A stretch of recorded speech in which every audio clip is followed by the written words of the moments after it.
దాన్ని తెచ్చిపెట్టడం వల్ల వాళ్ళు కాస్త గట్టిగా నిర్మాణం చేసుకుని నేనైతే మాట్లాడిన తర్వాత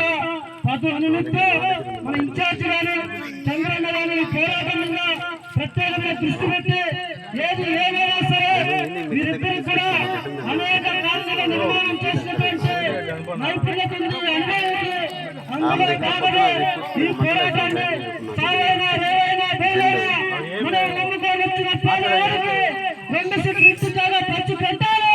దీని ద్వారా నిర్మాణం చేయాలి వాళ్ళు కూడా మనతో పాటు సిద్ధమయ్యారు కాబట్టి ఇది సాధ్యమైంది. కాబట్టి ఈరోజు మళ్ళీ మన దగ్గరికి మన పార్టీ జిల్లా కార్యదర్శి కామ్రేడ్ గాలి చంద్రరావు గారు వచ్చినారు. ఒకసారి మీరందరూ కూడా వారికి మనం ఆహ్వానం పలకాల్సిందిగా కోరుతా ఉన్నాం. అదేవిధంగా ఈ ప్రాంత ఇన్ఛార్జ్, ఎందుకంటే ప్రతిదీ కూడా డిస్కషన్ చేసి ఎట్లయితే ఏమి అవసరమైన